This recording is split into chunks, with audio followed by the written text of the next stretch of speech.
Bismillahirrahmanirrahim. Assalamualaikum warahmatullahi wabarakatuh. Alhamdulillahirabbil alamin wa bihi nasta'in wa ala umuri dunya waddin. Allahumma shalli wa sallim wa barik ala sayyidina Muhammadin wa ala alihi wa ashabi ajma'in. Amma ba'd. Disyukur kehadirat Allah Subhanahu wa taala atas segala nikmat dan karunia-Nya kepada kita semua. Nikmat iman, nikmat Islam, nikmat sehat walafiat, nikmat yang tidak bisa kita hitung satu persatu.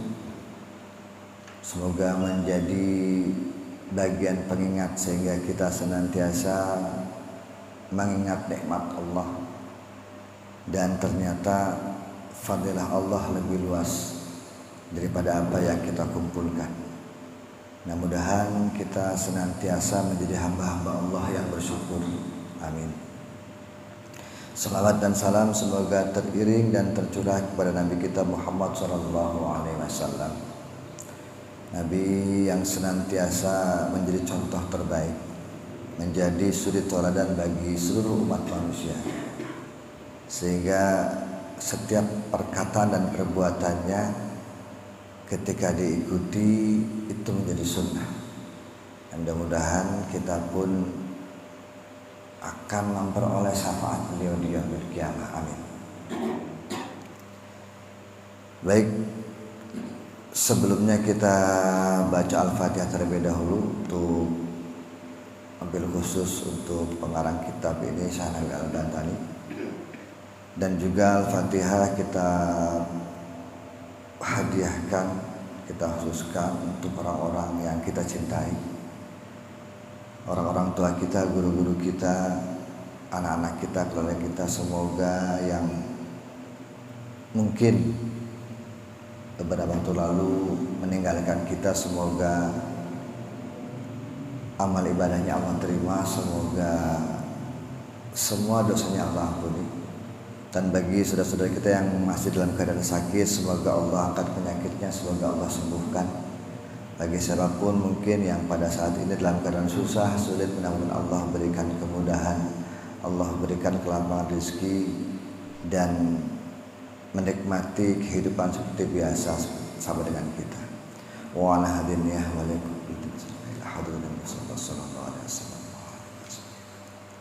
Al-Fatihah. A'udzubillahi minasyaitonir rajim. Bismillahirrahmanirrahim. Alhamdulillahirabbil alamin. Iyyaka na'budu wa iyyaka nasta'in. Ihdinas siratal mustaqim.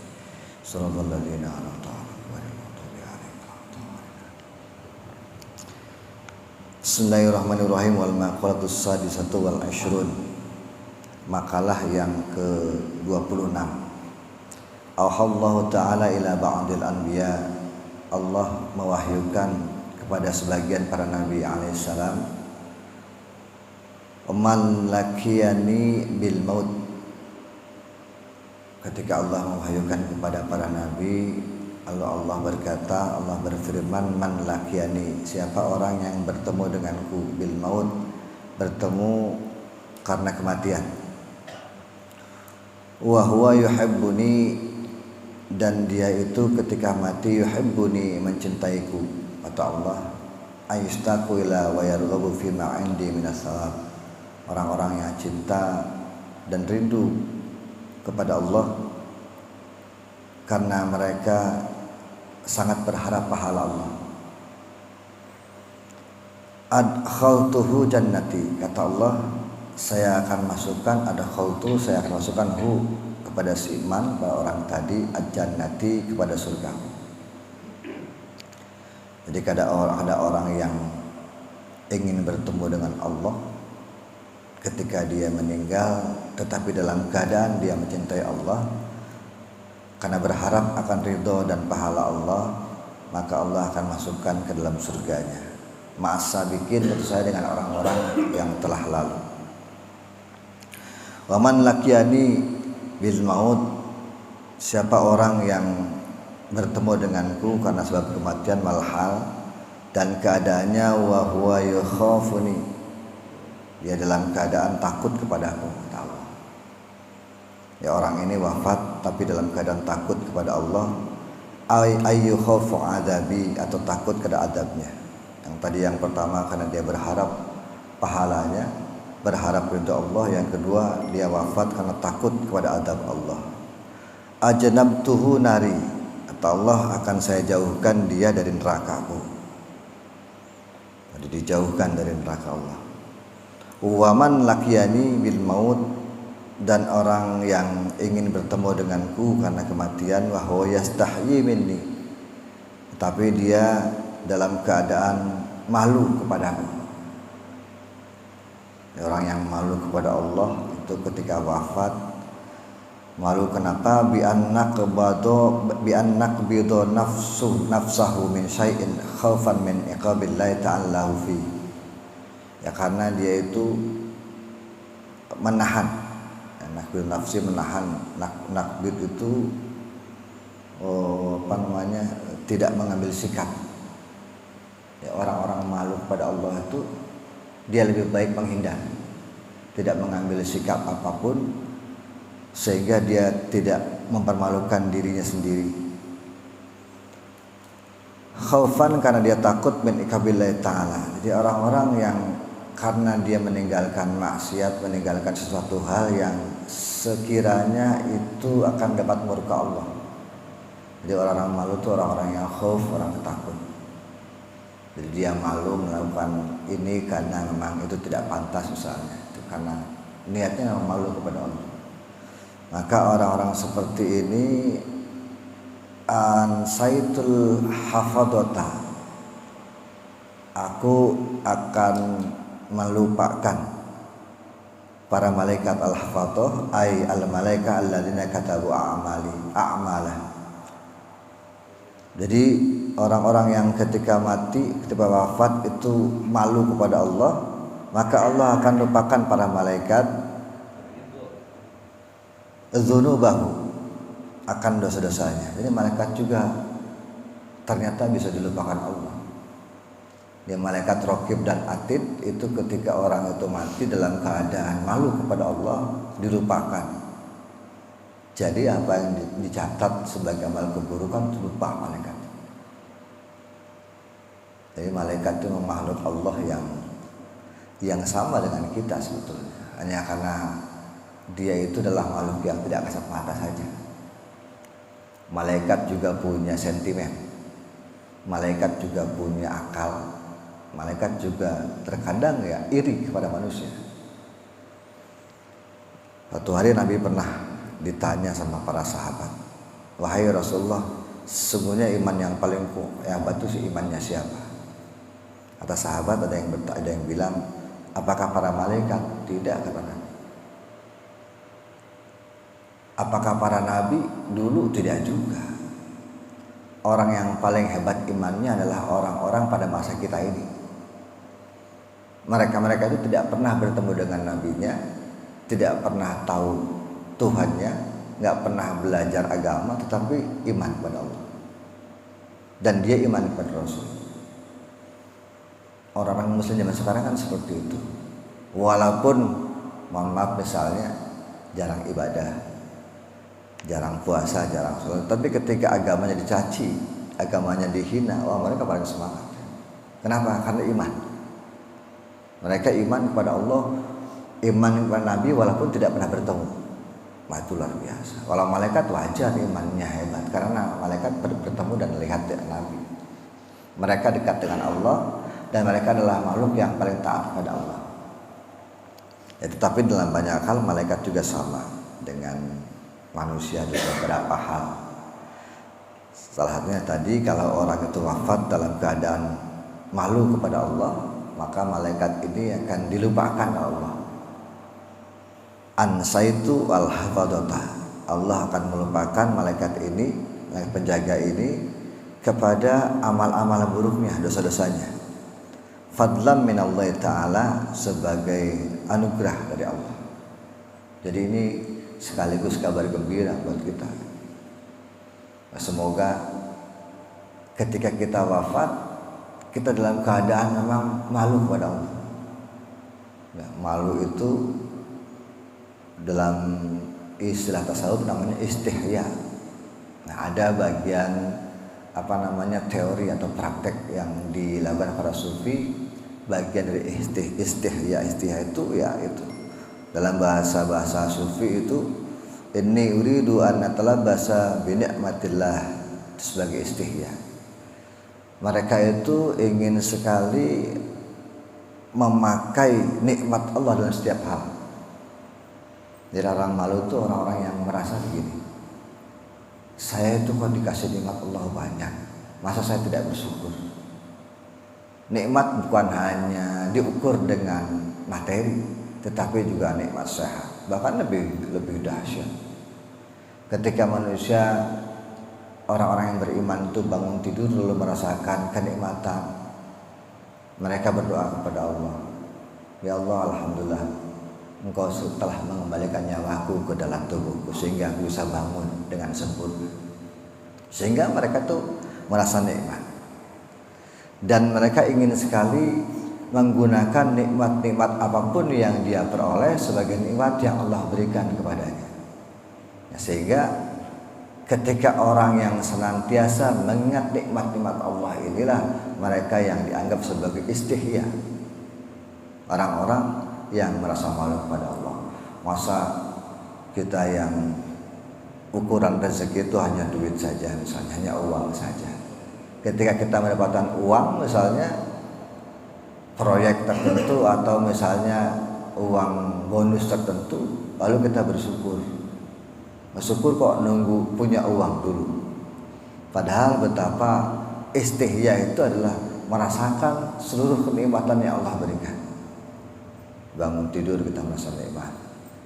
Ketika kita makan lapar, lalu setiap suap yang kita makan yaitu adalah kenikmatan yang Allah berikan. Bayangkan ketika orang sudah sakit, makan pun susah, minum pun kadang-kadang tidak enak. Sehingga kita berpikir dan terus berpikir bahwa Allah itu memberi nikmat yang luar biasa. Nikmat makan yang kita suap, yang kita makan satu persatu itu luar biasa. Jika kita bisa mempraktikkan itu. Jadi sederhana orang-orang dulu itu dalam merasakan dan mensyukuri nikmat Allah. Itu ya kalau lapar yang mereka makan. Lalu setiap suapan yang mereka masukkan ke dalam mulut mereka memuji Allah. Gitu. Ya Allah, alhamdulillah dengan makan ini saya kenyang. Ketika saya kenyang, saya bisa bekerja, saya bisa beribadah, saya bisa berbuat baik. Jadi itu yang dimaksud istihya itu.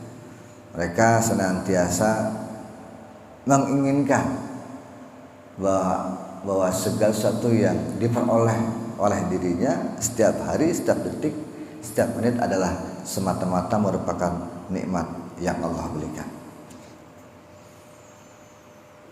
Jadi kita tinggal milih, ada 3 itu. Cara mati kita seperti apa? Ada cara mati yang mencintai Allah, sehingga mereka yang mencintai Allah akan masuk ke surganya Allah.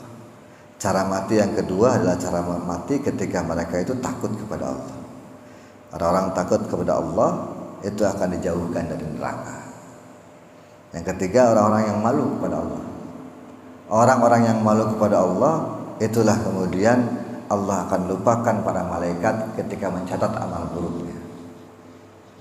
Nah, cara mati yang 3, yang 3 ya. Mudah-mudahan salah satunya, karena ini kabar gembira untuk kita. Kita bisa mati dalam keadaan kita suka kepada Allah, mati dalam keadaan kita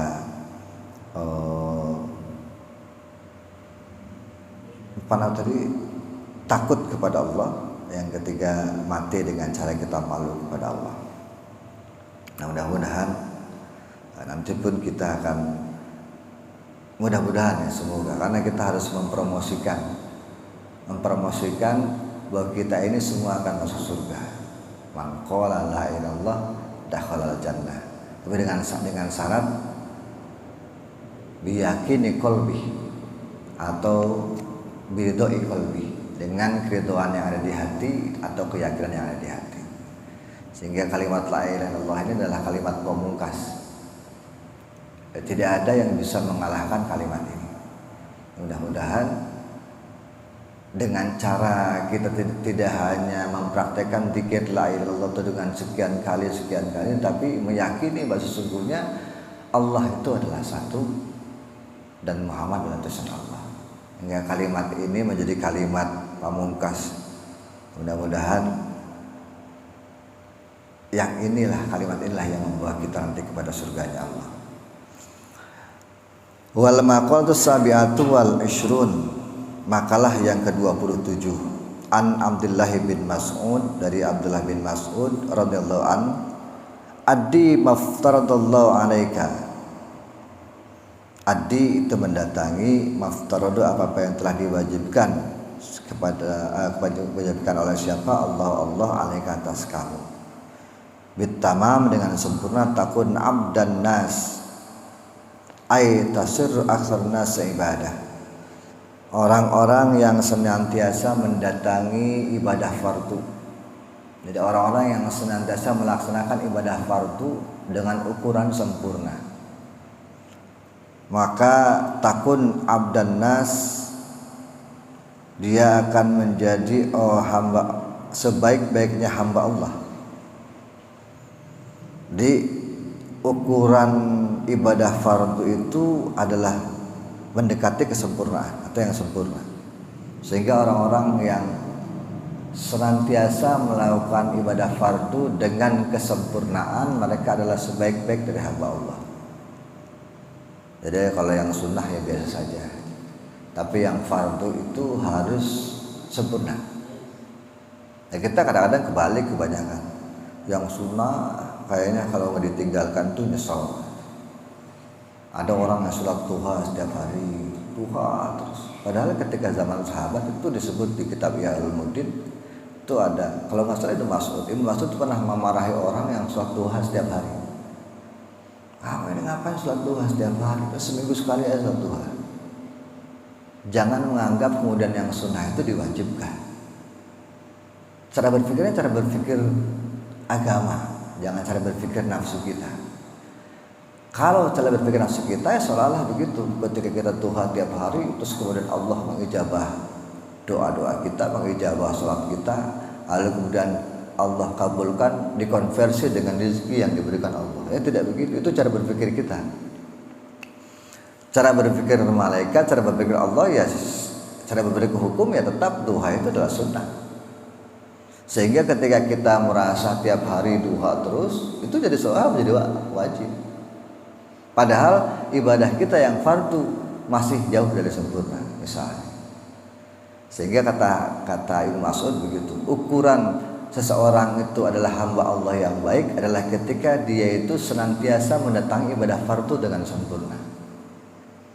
Ya sunnah biasa saja, puasa Senin Kemis ya, kalau ada waktu ya silakan. Tetapi tidak tiap hari, tidak tiap Senin Kemis puasa.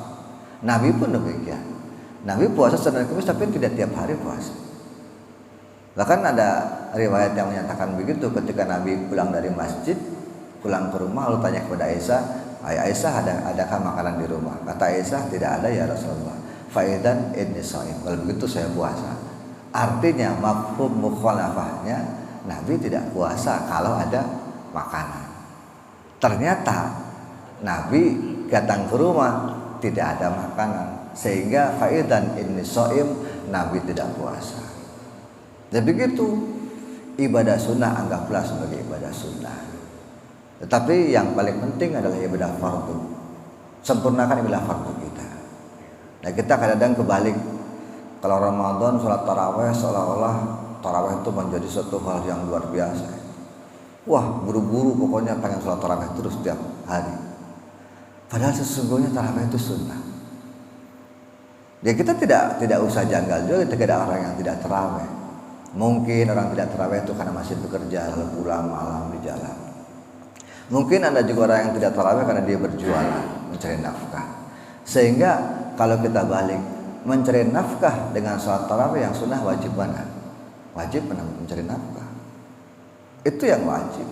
Jangan kita balik karena sesuatu yang wajib karena cara berpikir kita adalah mumpung puasa masa sih nggak terawih, Tarawih kan hanya di bulan Ramadan. Itu cara berpikir kita, bukan cara berpikir hukum, bukan logika nubuwah. Nabi itu kan ketika tarawih begitu.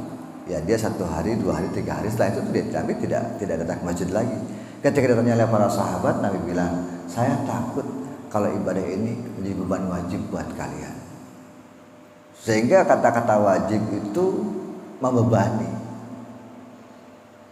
Maka perbaikilah yang wajib, yang fardu, dan sempurnakanlah. Karena menyempurnakan ibadah fardu itu akan menjadikan seorang hamba Allah yang paling baik. Tasiru aksaran nasi ibadah. Wajtanib maharimallahu takun azhadan nas. Sedangkan orang-orang yang menjauhi yang haram, menjauhi yang diharamkan oleh Allah, maka dia akan menjadi sebaik-baiknya manusia yang zuhud. Tasiru aksaran nas baghdon lid dunya wa i'radan anha. Biasanya orang-orang zuhud itu orang-orang yang menyepelekan dunia, tetapi dia lebih banyak mencari ridha Allah. Bagi orang zuhud itu dunia itu sepele, bukan hal yang penting. Tetapi yang penting adalah bagaimana dia mencari ridha Allah. Sehingga ketika ada orang yang seperti ini menganggap dunia itu sepele, tetapi menganggap ridha Allah itu penting dan bahkan sangat penting, mereka adalah sebaik-baiknya orang yang zuhud. Bukan tidak penting dunia, tetapi dunia sepele.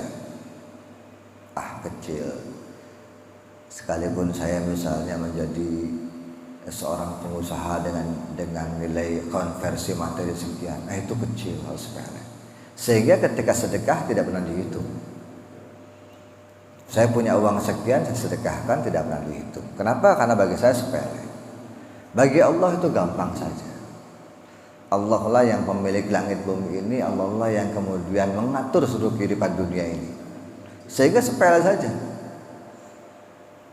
Ngapain kita pusing-pusing ikut ngatur? Uang dunia sudah ada yang ngatur. Innallaha ala kulli syai'in qadir. Allah itu Maha Kuasa atas segala sesuatu. Ya sudah. Kadang orang dibulak-balikan hatinya, yang kaya jadi miskin, yang miskin jadi kaya, yang pejabat kemudian pensiun jadi pejabat, yang kemudian tiba-tiba nggak dikenal jadi pejabat, ada yang tidak dikenal kemudian jadi presiden, macam-macam hidup ini. Sehingga pada akhirnya ini adalah bukti daripada kekuasaan Allah. Dunia sudah ada yang ngatur. Allah sudah menetapkan, sudah mencatat setiap orang sebelum dia lahir di dunia. Ya, sehingga udah santai aja. Orang-orang zuhud santai. Mereka itu biasa saja. Yang penting mereka itu menyempurnakan ibadah, berbuat baik, lalu tidak menzalimi diri sendiri dan orang lain. Sudah selesai, hidup nyantai. Karena mereka berpikir bahwa sesungguhnya semua kendala dunia ada di tangan Allah. Sehingga yang diharap adalah ridha Allah, bukan hal-hal yang lain. Jadi orang-orang yang menjauhi larangan Allah, menjauhi yang diharamkan Allah, dia akan menjadi orang-orang yang zuhud, orang-orang yang zuhud terbaik. Nah, kita tinggal pilih. Kalau mau jadi seorang zuhud ya begitu. Tinggalkanlah yang diharamkan Allah. Nah, sudah. Kita lakukan yang Allah sukai, jauhi yang Allah benci. Nah, itu orang-orang zuhud dan sebaik-baiknya zuhud. Wa arda bima qasamallahu lak, dan orang-orang zuhud yang terbaik dan ketika kita ridho warda bima qasamallahu lak, dan ketika kita ridho dengan apa yang ditetapkan Allah minar rizki, dari rezeki, takun agnan nas, orang-orang yang selalu merasa ridho dengan apa yang sudah diberikan Allah, itu takun agnan nas akan membuat manusia itu menjadi cukup, merasa cukup. Kalau kita ridho kepada apa yang sudah Allah berikan kepada diri kita, maka Allah jamin kita akan menjadi orang yang senantiasa merasa cukup. Mana kata-kata ghina itu bukan kaya tapi cukup. Sehingga di Al-Quran kan begitu bahasanya. Bahasa Al-Quran itu adalah bahasa yang membandingkan yang yang tidak punya dengan yang cukup. Ketika orang merasa butuh terhadap banyak hal, berarti ibaratnya sama dengan orang itu fakir. Orang itu butuh. Tetapi ketika kita berpikir kita hanya butuh kepada hal-hal yang primer, yang pokok saja, maka itu adalah orang yang cukup. Ya kalau kita berpikir kita aja makan satu piring udah cukup. Nggak mungkin ketika sudah satu piring habis selalu makan lagi, nggak mungkin. Sudah kenyang. Artinya itulah yang menjadi hal pokok buat kita. Hal pokok itu kan makan. Ya baju sekedarnya. Ya sandang, kemudian papan rumah yang sekedarnya.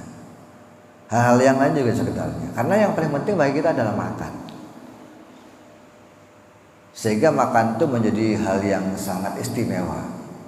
Karena tidak bisa yang menggantikan kita kalau lapar kecuali makan. Ya kita nggak bisa menggantikan, kita punya harta banyak, punya kedudukan hebat, punya jabatan yang tinggi. Kalau pas lapar nggak makan ya mati.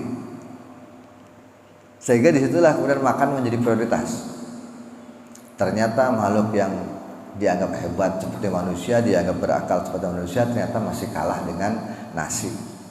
Nasi itu lebih luar biasa berarti. Padahal harga nasi itu tidak seberapa dengan harga barang-barang yang kita miliki. Sehingga begitu, orang yang makan lalu kemudian memuji Allah, merasakan nikmat dari Allah, itu adalah orang-orang yang hamba Allah yang sederhana sesungguhnya ketika kita menjalani kehidupan seperti itu.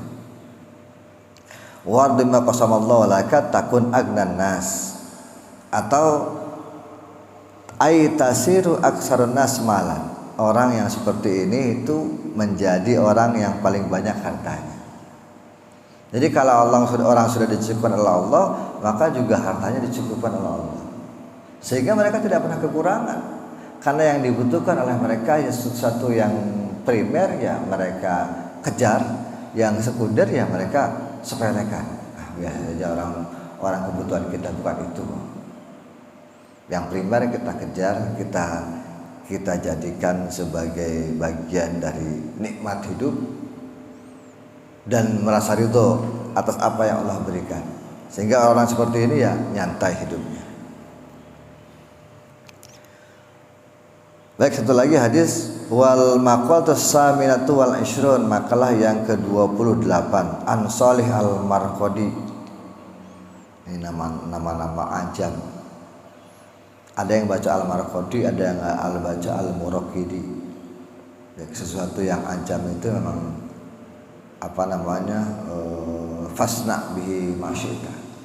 Ada kata-kata ajam itu kata-kata yang kita boleh membaca apa saja.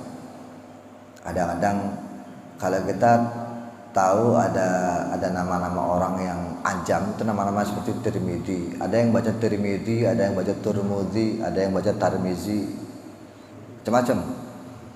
Atau misalnya ada kata-kata yang seperti misalnya ada ya Spanyol itu kalau dalam orang-orang Barat bilang Sevilla. Orang Arab susah bilang Spanyol karena dia Sevilla maka Ashibli. Jadi orang Arab tuh kalau ada belakangnya Shibli itu namanya orang Spanyol. Tidak banyak, ada Turmudi, ada Shibli, lalu kemudian ada Cordoba. Cordoba itu bahasa Eropa.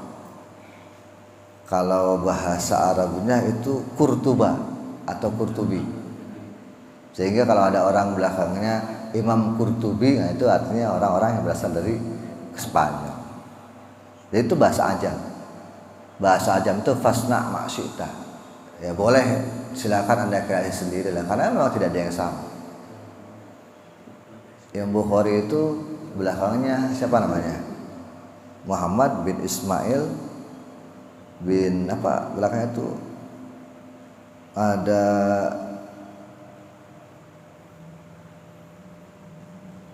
Barzunbah belakangnya itu kalau dijawab kan ya Parmin lah. Jadi kita nggak usah heran dengan Parmin atau misalnya Tarlan gitu, nama-nama itu kan nama-nama aja. Sehingga kita tidak heran, wah namanya nggak Islami misalnya, nggak begitu juga. Karena itu nama-nama aja. Di Arab pun sama seperti itu. Ya, ada Al-Qurtubi, ada As-Sibli, ada An-Naisabur, macam-macam lah. Nama-nama yang dinisbahkan kepada seorang nama-nama ajam. Sehingga jangan berpikir kita karena namanya tidak Arab lalu kemudian tidak Islami, ya tidak begitu juga. Nama Arab namanya siapa namanya? Abu Jahal, Abu Lahab juga kan, itu kan gelar-gelar tertentu. Dan kita tidak bisa menyatakan itu nama Arab lalu kemudian ketika diadopsi menjadi nama Islami, kan tidak juga. Sehingga kita harus paham ada nama-nama yang tidak ajam dan ada nama-nama yang ajam. Yang ajam itu tadi ya fasna maksud tabi, silahkan dikreasikan sendiri. Ya di Arab juga beda, ada Daud, ada David kan sama. Itu kan nama ajam. Ibrahim, Abraham juga nama ajam. Itu bukan nama Islam, nama ajam. Abraham, Ibrahim. Mungkin di bagian lain mungkin ada yang lain juga namanya. Ada Musa, Moses, atau apalah Hawa, Eva. Itu kan nama-nama ajam. Yang mungkin dalam bahasa Arab berbeda, itu lain. Gabriel, Jibril, ya sama seperti itu nama aja. Ya Termuzi, Tarmazi. Kalau ulama Indonesia itu ada namanya Mahfud At-Tarmas. Tarmas itu di orang-orang Arab sana ya dipanggilnya At-Tirmiz. Ya, orang Indonesia bilang At-Tarmasi, orang Termas, Pacitan.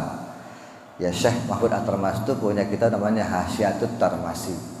Bilangnya Tarmasi, ada yang Turmusi. Ada seorang ahli fikih namanya As-Sibro Malisi. Ada juga yang bilang Asibro Milasi, beda-beda. Asibro Malasi, ada tiga yang disebut. Sibro Malis, Sibro Malas, Sibro Milas. Itu juga biasa. Pokoknya ajam itu adalah fasna masyid tabi. Silahkan, itu tidak menjadi hal yang berbahaya. Tidak hal yang menjadi yang ini kalau memang berbeda baca. Wal maqul sama surut an Salih al-Muraqqidi radhiyallahu anhu annahu marra bi ba'd diyan. Suatu hari Salih al-Muraqqidi ini berjalan di tengah gedung-gedung tinggi. Jadi ada rumah-rumah kosong, gedung-gedung tinggi. Itu dia berjalan. Faqala ya diyari aina ahluk. Lalu si Soleh ini ketika lewat rumah-rumah yang megah itu, yang gede itu, dia ngomong sendiri kepada rumah itu, wahai rumah, mana yang punya rumah ini? Jadi di tengah jalan rumah itu nggak ada kosong, ada penghuninya. Dia ngomong ke rumah itu, ya diari aina ahluk aina muannisuk al awalun, mana pemilik kamu yang membangun kamu dulu pada waktu pertama kali? Wa aina imaruk, di mana kemudian penerus-penerusmu? Al-madun, yang sudah lalu. Wa ina sakanuk, mana orang-orang yang telah tinggal di sini? Jadi ada rumah yang kosong isinya, terus dia nanya, ngomong sendiri ke rumah itu. Dulu yang bangun ente siapa? Dulu yang tinggal di rumah ini siapa? Lalu sekarang penerusnya siapa? Fahataba bihatif. Lalu tiba-tiba ketika dia bertanya begitu, ada suara yang muncul. Jadi ketika dia bertanya ke rumah kosong, ada suara yang muncul. Suara yang ngomong, "Ai sahabi saihun fasami'a sautuhu walam yara sahsu." Dia mendengar suara itu sangat keras sekali, tapi dia tidak melihat bentuknya. Dari rumah itu jawab, ini wali begini ya. Kalau wali itu, kita kadang-kadang cara berpikir kita yang modern, yang tidak percaya seperti itu ya, pada akhirnya masa rumah bisa ngomong gitu. Ternyata dalam sejarah juga ada para wali, para sufi itu ya kalau ngomong kepada mereka menganggap semua itu hidup. Tembok itu, rumah itu berasal dari tanah itu adalah ciptaan Allah. Sehingga bumi ini juga menjadi bagian yang berakal. Bayangkan ketika bumi ini merasa kehilangan, merasa senang ketika ada orang soleh mati. Senang bumi itu. Ya Allah, ini orang ini dulu makannya yang halal. Mereka ini orang-orang yang bersujud kepada Engkau, senang pada bumi itu senang. Tapi ketika orang-orang kafir mati, bumi itu benci. Ya Allah, kenapa saya ini ditempatkan orang seperti ini? Baiknya sudah di awang-awang saja, jangan masuk ke dalam bumi. Karena mereka diciptakan dari unsur tanah, masuk ke dalam tanah, bumi kecewa. Mereka yang diciptakan bagian dari kata bumi, tetapi mereka justru berbuat kerusakan di muka bumi yang kau ciptakan. Sehingga mereka juga benci ketika ada orang mati, tapi dalam keadaan kafir misalnya, atau tidak menyembah Allah.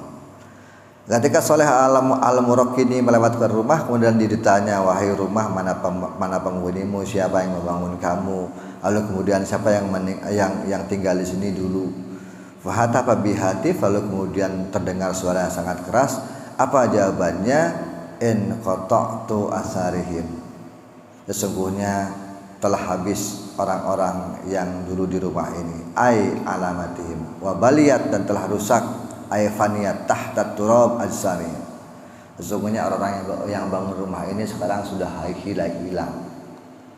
Kemudian jasad-jasadnya sudah dikubur. Sehingga bangunan-bangunan tertentu yang kita punya itu sesungguhnya adalah bukan hak dan milik kita. Karena saat kita akan meninggalkan dan akan dimiliki oleh orang lain. Seperti itu. Maka rumah itu juga hidup.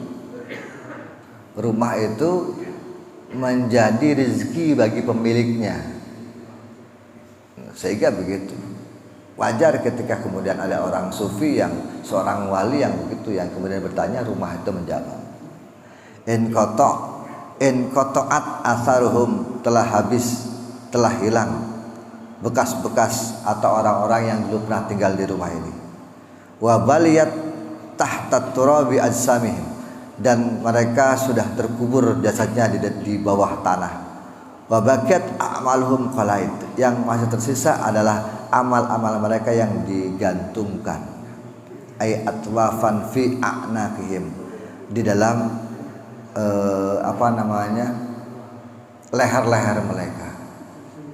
Jadi bangunan itu nanti suatu saat akan hancur, lalu kemudian manusia juga akan habis, tidak berbekas. Yang tersisa hanyalah amal-amal mereka yang digantung di leher mereka. Jadi Al-Quran itu menyatakan, wa kulla insanin alzamnahu ta'irahu fi unuqih. Itu Al-Quran bilang begitu. Bahwa dan tiap-tiap manusia itu telah kami tetapkan amal perbuatannya sebagaimana kalung yang menggantung di lehernya. Jadi hari kiamat itu gampang untuk mengidentifikasi orang itu soleh apa enggak. Ada kalungnya. Jadi sudah dikalungkan.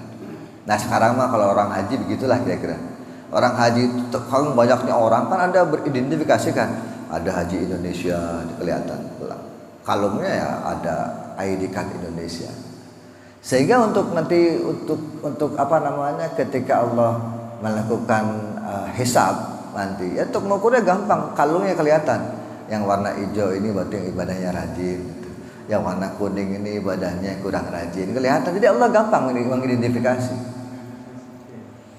Ini yang dimaksud dengan amal-amal yang menggantung di dalam leher-leher kita. Ya sederhana sekali. Kita ini masuk surga bukan karena amal kita, nggak akan cukup. Dulu pernah ada cerita, bahkan saking kita senantiasa berharap rahmat Allah, Nabi Ayub alaihissalam itu kan dikenal sebagai nabi yang susah, nabi yang miskin, nabi yang sengsara, sakit lama sengsara.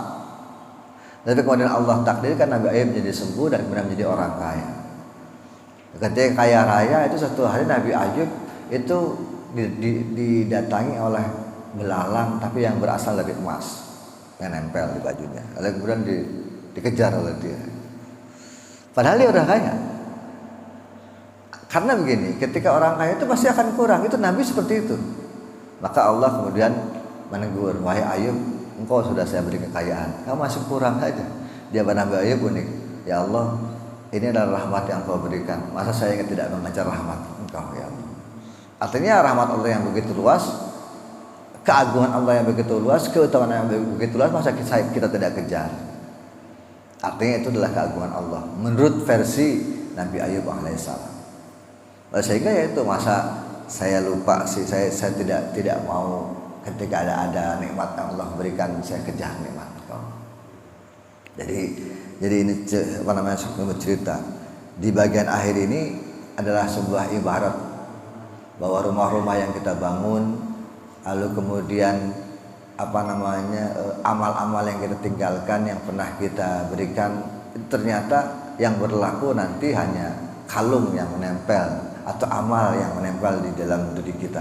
Semua yang kita bangun, semua yang kita apa namanya, titipkan di dunia, jabatan, ilmu, lalu kemudian pangkat, rumah, harta, itu semuanya terkubur, habis, hilang, ditelan bumi. Yang tersisa hanyalah amal perbuatan kita. Dan amal perbuatan kita itu hanya sebentuk kalung yang digantung di leher. Nanti pada hari kiamat, pada yaumul hisab, Allah mudah mengidentifikasi. Para malaikat mudah mengidentifikasi karena kalung-kalung itu spesifik sudah kelihatan. Ya, mudah-mudahan kita demikian, kita punya amal-amal yang kita kumpulkan sehingga kita merasa apa yang kita kumpulkan dari harta yang kita punya ini selama ini itu tidak ada apa-apanya dibanding amal yang kita lakukan selama hidup. Jadi berpikirlah dengan cara berpikir nubuwah, berpikirlah dengan cara berpikir yang sehat, jangan berpikir dengan cara berpikir yang tidak sehat. Kalau berpikir sehat, kita akan merasa bahwa kita sesungguhnya ketika ingin berbuat baik, maka itulah yang akan menjadi bekas, yang nanti akan menjadi bekas dan bahkan menjadi kifarat di yaumil akhir. Kebaikan yang kita tanamkan akan menjadi ibadah yang tidak akan habis. Itu maksudnya. Tidak akan habis, tidak akan pernah hilang, dan tidak akan pernah terkubur, tapi tersisa bersama dengan identifikasi kita nanti di yaumil akhir. Ay atwafan fi a'naqihim. Di ini bagian apa namanya yang dikalungkan, atwaq itu dikalungkan di dalam leher-leher kita. Jadi ini adalah bagian terakhir. Mudah-mudahan kita senantiasa diingatkan sesungguhnya yang abadi adalah amal soleh. Sebab semua yang kita kumpulkan yang berupa materi itu tidak akan pernah abadi. Suatu saat akan dimiliki oleh orang lain, suatu saat akan dipindah tangankan kepada orang lain. Rumah yang kita miliki belum tentu adalah milik kita abadi. Sebab rumah yang permanen itu adalah rumah yang berukuran 2x3, itu yang permanen. Tapi yang ukuran 100 kali sekian itu tidak permanen. Yang permanen rumah yang ukurannya 2x3, itu permanen ila yaumil akhir. Dia nggak akan hancur, nggak akan rusak kecuali kena gempa. Tapi rumah-rumah yang lain bisa hancur, bisa dimiliki orang lain, bisa dibangun lagi oleh orang lain. Nah, rumah abadi kita, rumah permanen kita hanya rumah yang berukuran 2x3 atau 2x1 mungkin. Ya sudah, itu aja rumah permanen. Demikian, ada yang tanyakan? Dan jika tidak, ini menjadi bagian yang mudah-mudahan kita senantiasa bersyukur, senantiasa menjadi hamba-hamba Allah yang senantiasa berbuat baik, karena amal itu menjadi apa namanya, hal yang paling bisa dipertanggungjawabkan. Lalu harta-harta yang kita punya itu pasti adalah akan kita tinggalkan selamanya.